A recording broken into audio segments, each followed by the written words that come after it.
Thank you. That was a little introductory fanfare. I'm Alex Huddleston. This is Watch the Sunset. You're at Rust Belt Books, and I'm happy that you're here.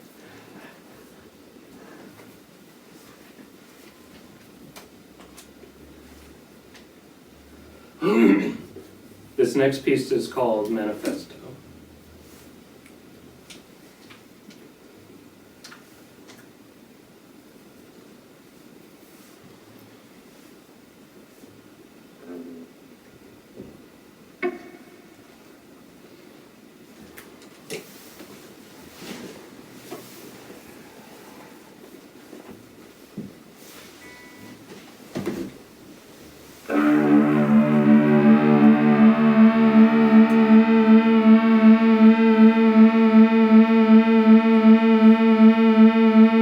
My name is Alex Huddleston.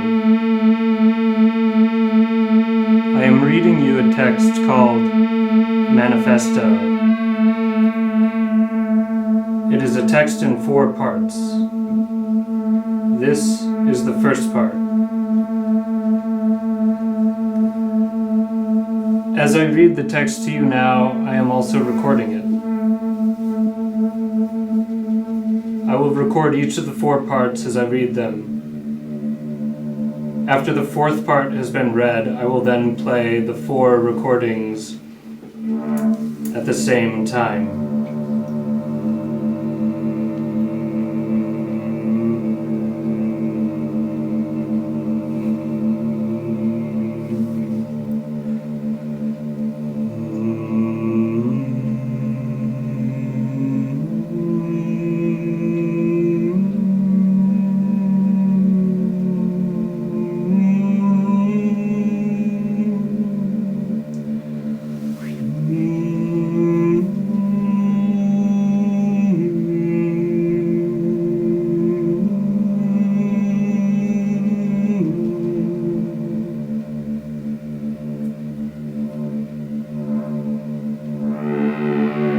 I am at this very moment constructing a piece of music.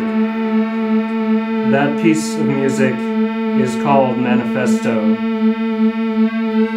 But I am also performing Manifesto now, the construction of that music.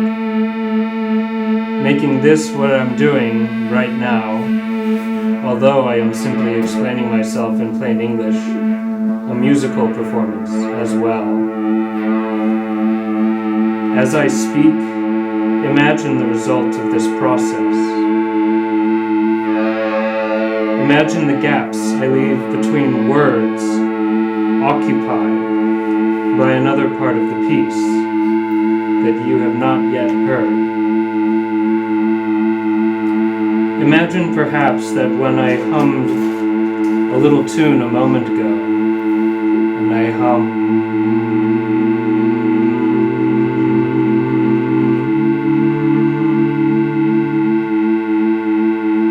tune in the next part, and they happen to happen at the same time, then a little bit of music will have happened later on. I have not planned out how specifically what these interactions will be, but I will try to make for these things to happen of their own accord. 4 different texts being read at the same time. 4 different words occupying the same space in time. Or, more likely, they collide and form a complex sonic event, a kind of alien language. This is an experiment in music, and yet, for me, the experiment of this piece is not the piece that will be presented at the end with the alien words and phantom music. Many times already I have performed pieces involving similar methods to produce similar results. In a sense, there is a tradition. To my knowledge, I'm the only one practicing this, but it is a tradition nevertheless. The experiment that I'm running here and now is this very text. I think that's all quite fun.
Rather than as language. While you listen, I invite you to listen to my voice as music rather than as language. As you listen, I invite you to hear my words musically rather than linguistically. As you listen, I suggest you listen to my voice as sounds rather than words. While listening, hear sounds and music, not words and meaning. As you listen, I suggest you listen. As you listen, I invite you to listen as you listen. I listen as you listen. I listen as you listen. I listen as you listen.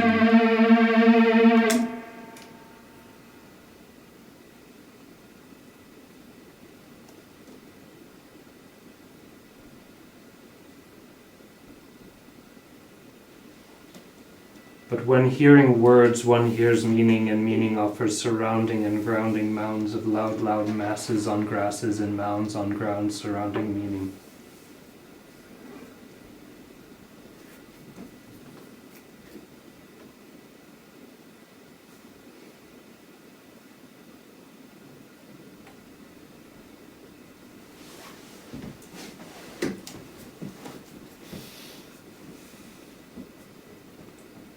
I'm Alex Huddleston. I was born in Syracuse, New York, but I grew up in St. Louis. I lived in Chicago for 4 years, then Boston for 3, and now I've ended in Buffalo for 6. It's kind of a strange coincidence that I'm back in Western New York after 25 years. And sometimes I wonder what that might mean. Why this place? Why here?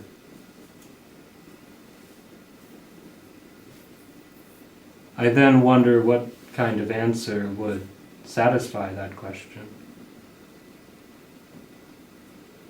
Why here?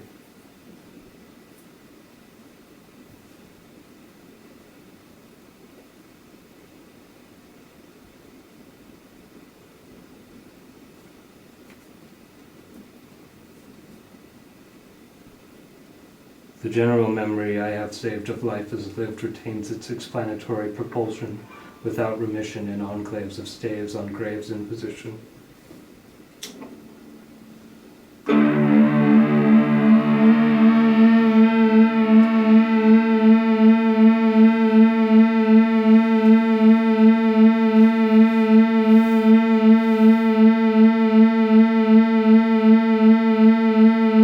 In February, I performed music in front of an audience for the first time in a pretty long time. I decided to read a book, the first 3 pages or so. The book is called Omnicide, so the piece is called Omnicide too. I made a video to go with it. That video consists of footage from a heavy thunderstorm as seen out of a large picture window in my apartment. In the piece, I read a text through 3 sets of delays, so the actual words I say are garbled beyond recognition. The book is about different types of mania, different ways of being crazy. The word omnicide means the killing of everything. I often fear that our fundamental conception of what it means to be a person, a member in a society, an agent in an economy, has not fundamentally changed since the dawn of the atomic era. I will perform Omnicide in this concert later. The piece, Omnicide, built on the book, Omnicide, not the act of omnicide, the killing of everything, as I have just defined it.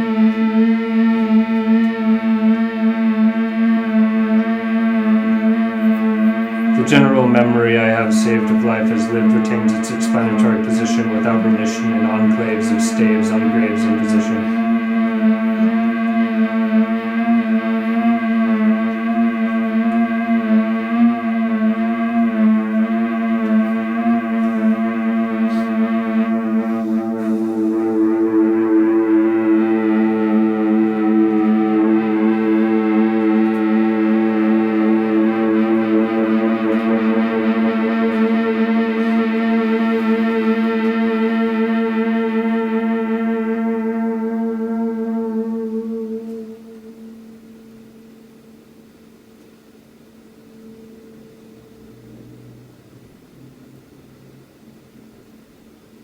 The idea is you've got a sonic, large hadron collider.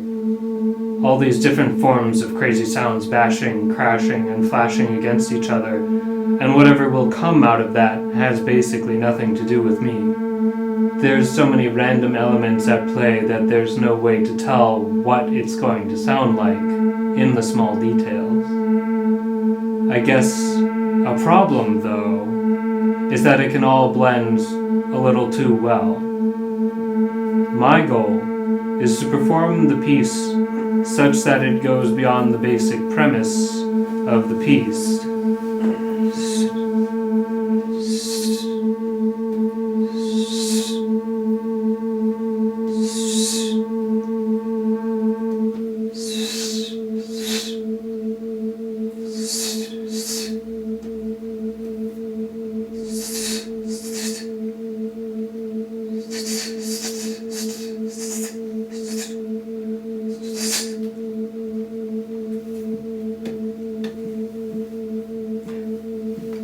I think the chaotic force of 2 recordings hitting against each other is unlike anything that can be directly made.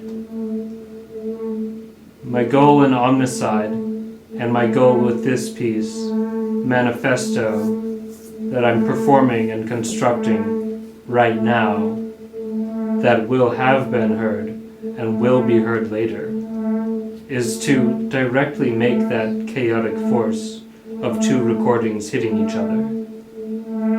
That is a contradiction I rather like. That is a contradiction I rather like. That is a contradiction I rather like. That is a contradiction I rather like. That is a contradiction I rather like. That is a contradiction I rather like.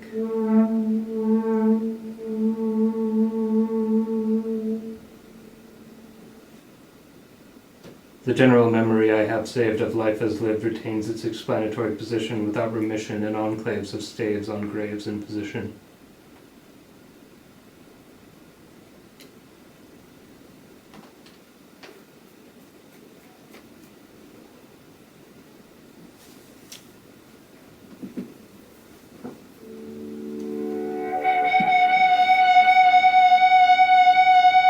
I am Alex Huddleston.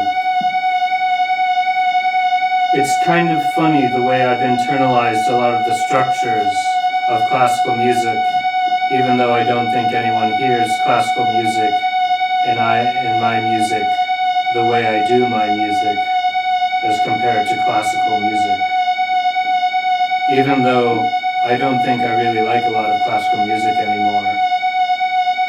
Despite the obvious surface differences, and much to my chagrin, this piece right now is basically a symphonic composition.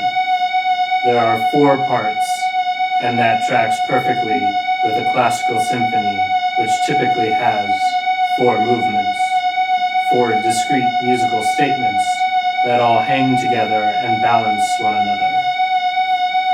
This, the 3rd section, would be a dance movement, kind of fun, kind of fast-moving, kind of rhythmic, kind of repetitive, kind of physical, kind of funny. Usually called a scherzo, which in Italian means joke.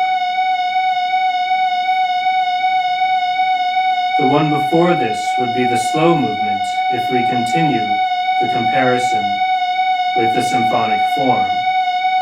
Obviously slower tempo, usually quieter, typically more reflective or possibly more intimate, or occasionally wandering or potentially open. I can't help myself. When I started composing, it was the symphony that attracted my attention. One grows up.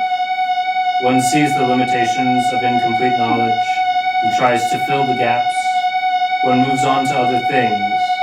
One leaves a place and lives elsewhere to pursue other things. And yet the things we pursue lead to unexpected things, like things coming around. So here I am, not far from Syracuse, and writing a symphony for my own voice, and I have no idea how that happened. Itself kind of funny.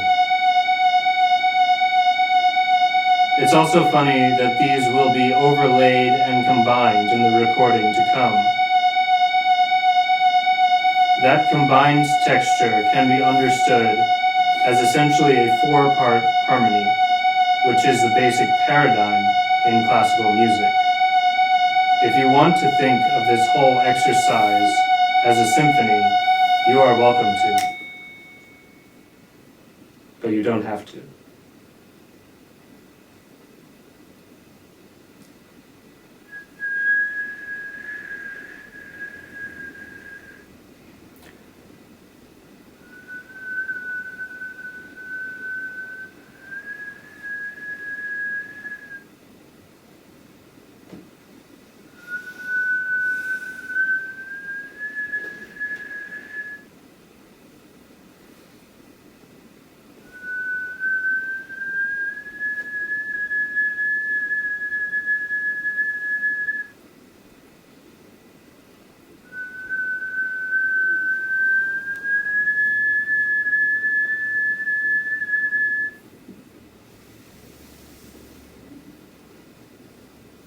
It's funny to me that this whole text is suffused with my personal perspective.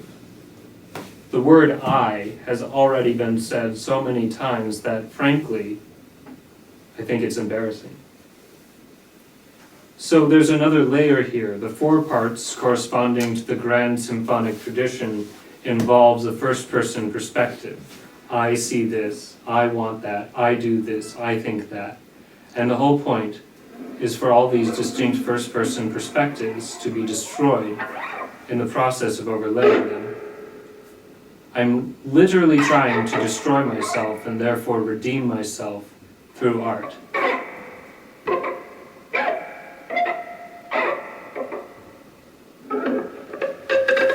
This is no longer experimental music, but thoroughly romantic music.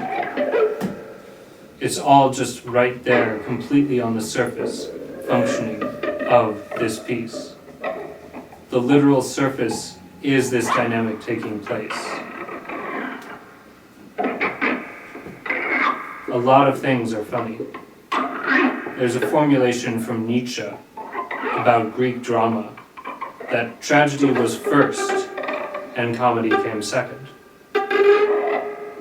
Once tragedy became self-aware, comedy was born. There's something funny about being self-aware. The coming techno-singularity will be the first AI stand-up comic. Wagner's Tristan und Isolde has no self-awareness, and it is a tragedy, whereas Die Meistersinger von Nuremberg, the next opera he wrote, is a comedy, his only comedy. The third act of Meistersinger literally stages an audience watching a performance of music on stage, to music, being watched by an audience. James Cameron, our non-anti-Semitic contemporary equivalent to Wagner, reversed that trajectory by having his only comedy, the very self-aware film True Lies, precede the very embarrassingly unself-aware tragedy Titanic.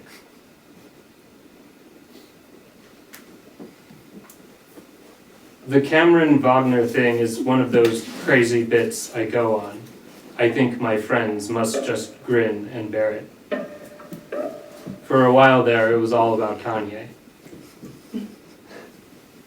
For a while there, it was all about Kanye. For a while there, it was all about Kanye. For a while there, it was all about Kanye. For a while there, it was all about Kanye. Despite the pretentious pretensions of salacious salutations and mentions of revolutions the French bought and lost and fought and tossed away, our intentions of retention retain their conventional scansions.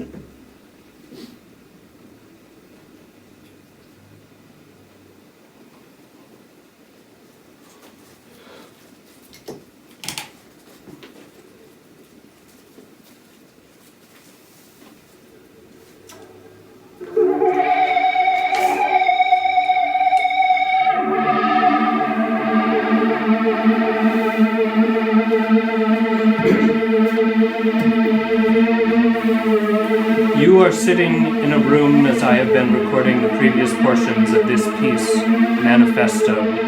Part 1 was a literal description of the piece as it will unfold. Part 2 was an autobiographical sketch. Part 3 was the set of observations on historical precedent. This is Part 4, and you're probably waiting to hear what this part is all about. Beethoven ruined Part 4.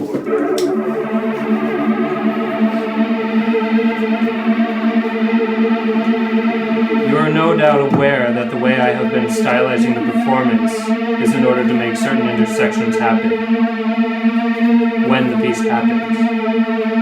But this is still the piece now. I lament that this piece tells you to come out of the present in order to speculate on the future. But this is almost coming to fruition. You may also have realized that the sounds you make are going to contribute. You may have decided to deliberately add something so that you can hear it later on. If you did this, I cannot blame you. After all, that's why I'm doing this.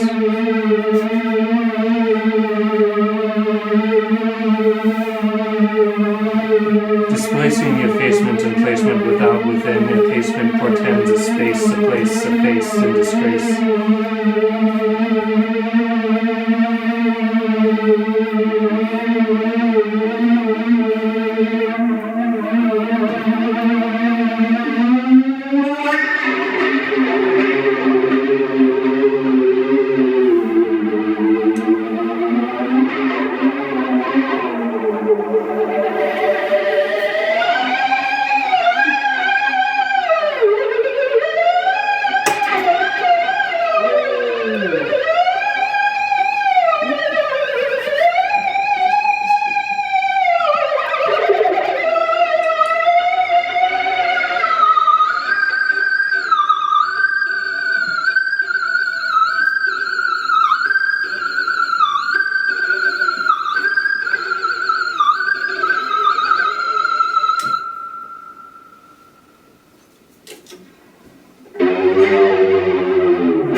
I have a lot of experience teaching in a classroom setting, and I can't help but notice that this whole piece has been rather reliant on that experience to inform how this all works.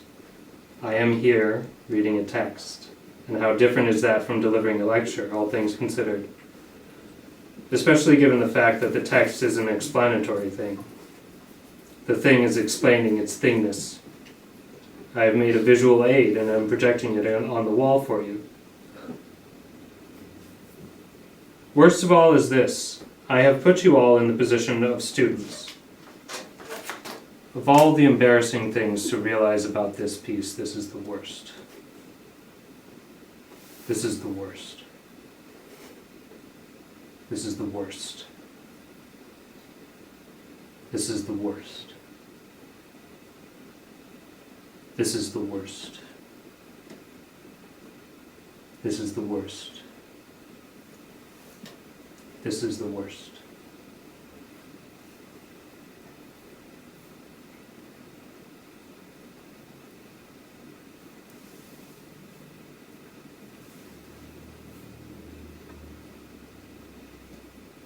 Trance-like and glassy, the proportions of fancy interactions and fractions of diffracted machinations, and sprightly, spiteful, mighty, rightful, nightly, overfield, overwheeled, clover, shield, November, evening, November, peering.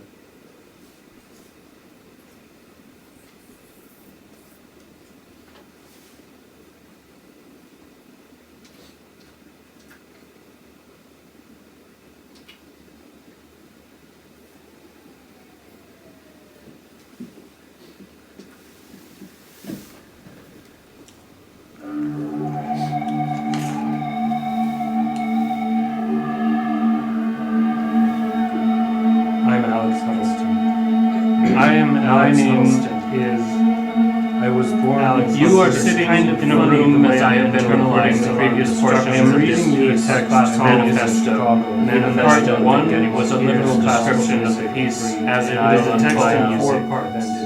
Part 2 was an autobiographical sketch to classical music.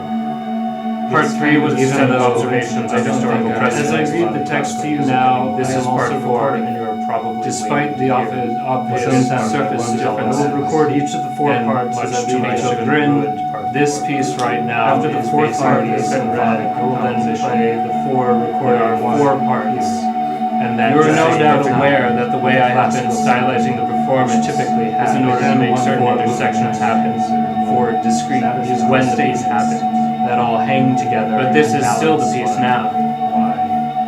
This, I lament that this piece tells you to come out of the present in order to speculate on the future, kind of fast-moving, but this is almost coming to fruition, kind of repetitive, kind of physical. You may also have realized that the sounds you make are going to contribute the scherzo. You may have decided to deliberately add something so that you can hear it later on. If you did this, it cannot be the slow movement if we continue the comparison. After all, that's what the symphonic form. Obviously slower. I am at this very moment constructing a piece of music, typically placing the effacement and placement without within is called Manifesto, occasionally faced in disgrace. But I am also performing Manifesto. In February, I performed music in front of an audience. I started composing. It was pretty long that attracted my attention. I decided I'm doing right now. The first 3 pages, one grows up myself and thinking. When the book is called All in the Knowledge, tries to fill the gap. So the piece is called All in the Thing. Imagine leaves a place from lives elsewhere to pursue. I made a video to go with it. Imagine the dance we pursue the twin word and thunderstorm, occupied out of a large picture by another part of the piece. So here I am, not yet heard. In the piece, I read a text through three symphony plays. Imagine perhaps words when I have no idea. A little tune a moment ago. The book is about different types of mania, different ways of being crazy. The word it's also funny that these will be overlaid means the killing of everything. A little tune. I often hear that our text may happen what it should have to be a person as essentially a member in the society, which is the basic agent in an economy. Then a little bit of music has not fundamentally want to change this whole later dawn of the atomic as a symphony. You are welcome to it. I have not planned out how specifically in this concert later what these interactions will be, the piece, but Omnicide will try to make for these on the book to happen. Omnicide. Of their not the act of Omnicide, the killing of everything, or different texts being read at the same time, or different words occupying the same space. General memory I have seen life as it pertains to its explanatory position without relation, more like Dave's on Graves' position. They collide and form a complex sonic event, a kind of alien language.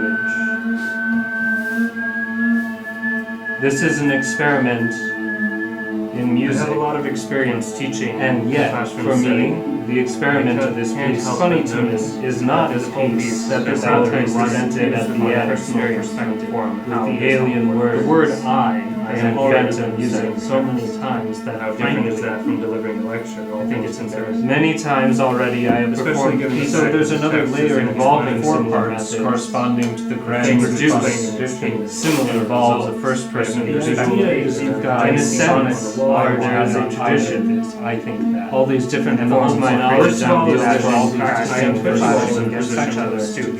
And whatever will come out of that will all the embarrassing things to realize about this. The experiment that I now play that there's no detail is this very sound right in the small details. I think that's all. I guess quite a problem though is that it can all. This is no longer experimental, but thoroughly romantic.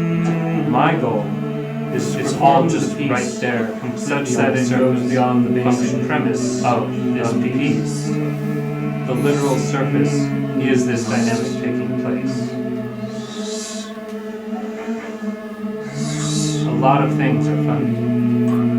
There's a formulation from Nietzsche about translating that tragedy was first and comedy came sections of detracted. Once tragedy became self-aware, comedy was born. There's something funny about being self-aware. Becoming techno-singularity will be the first. I think the chaotic force of two recordings hitting against each other. Wagner's Tristan and Isolde has no self-awareness, and it is a tragedy. Where my goal in Omnicide and my goal with the next opera he wrote, Manifesto, is only that I'm performing and constructing right now. The third act of my that will have an invited to listen will watch words performance of music is to on stage directly made that rather than as language by an of two recordings hitting each other. While you listen, that James Cameron are not as contemporary equivalent to them as music. That reverses that contradiction rather by having his own I rather like the very self-aware film True Love. As you listen, proceed to very hear my contradiction self-aware musically rather than linguistically. That is a contradiction. As you listen, I suggest you listen. The Cameron Wagner thing is one of those crazy bits I go rather I think my friends must just grin and bear it. While listening, for a while there it was all sounds and music, not words. For a while there it was all about I rather like. As for a while there it was all about I suggest you listen. For a while there, as you listen, the general memory I have saved of life is for a while as you listen on remission and on I listen, despite the pretentious pretensions of salacious salutations and mentions of revolutions, the French fought and lost and fought and tossed away. Listen, our intentions of retention between you and personal mentions.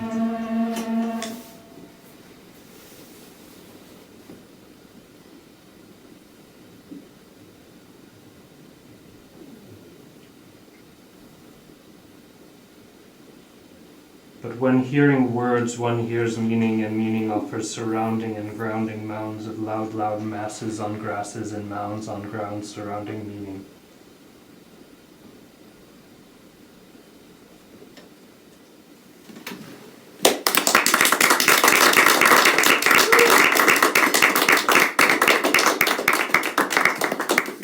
Thank you. I sacrificed an A string for that piece. Rock and roll. Rock and roll, that's right. Thank you. I have one more piece for you. It's called Omnicide.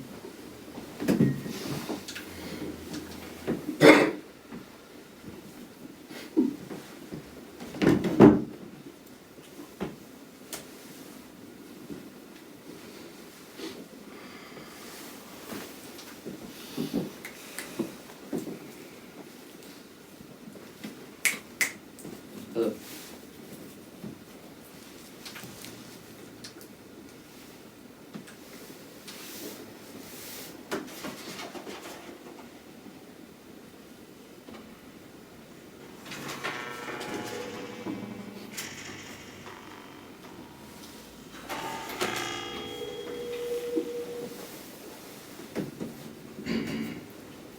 On one night among many, a man sets ablaze a random building or village, and then dances.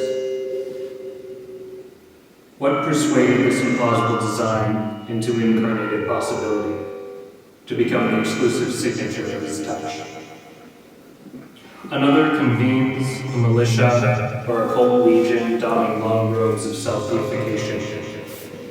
What folkloric principle or totemic theology could have drawn this otherwise unfathomable streak to the surface of his mind body? A woman declares herself the enemy of certain archaic gods and stabs her forearm upwards with a sacred weapon in hand. What gives her warrant to pierce the sky?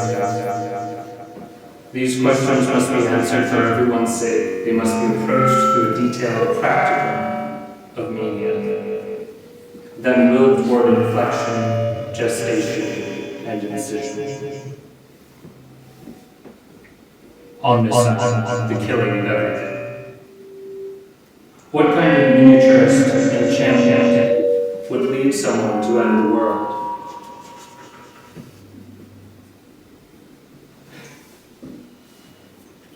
In the wake of catastrophic actions initiated by some obscure figure, that of the rebel, the mystic, the insurgent, the felon, the artist, the ensuing social discursive panic serves only to cloak the more pressing question of how they were ever capable of this thing.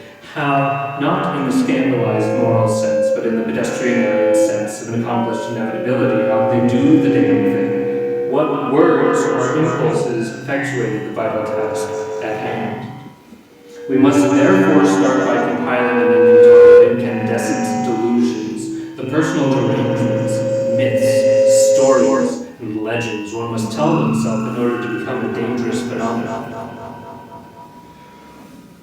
What would suffice is nothing less than a catalog of insane reinventions of subjectivity in an always already insane world, transpiring under the guidance of the self-misguided, namely, those who claim alternative titles, missions, lineages, and stakes in creation.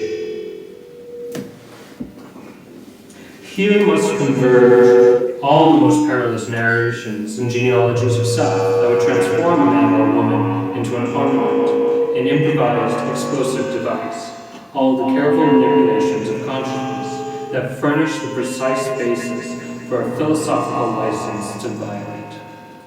Thus the lie becomes another methodology or wicked calculus, a formula of manifestation, execution, concretion, exponential twistedness, the exact semblance that occasions the wound, wrenching the undeniable across our backs.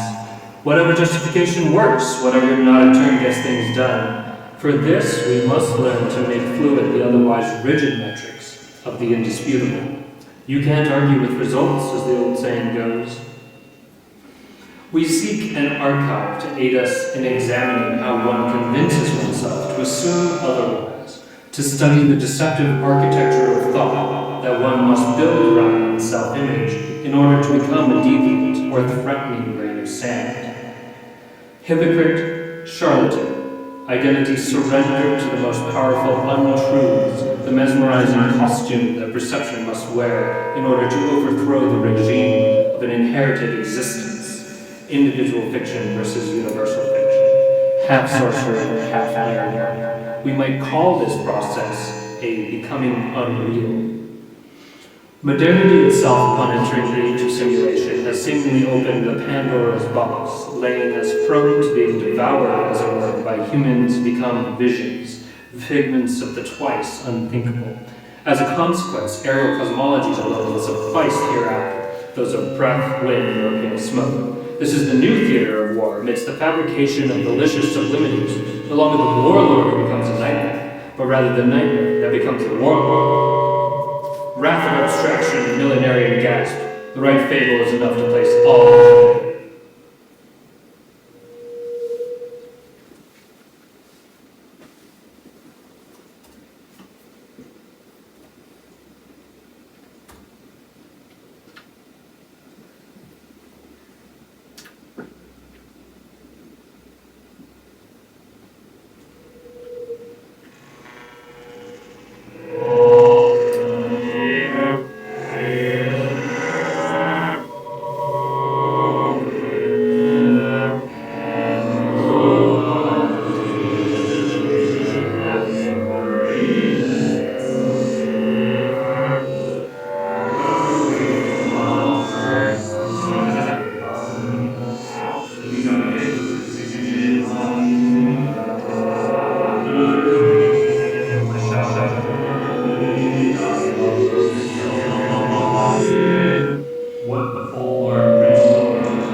you.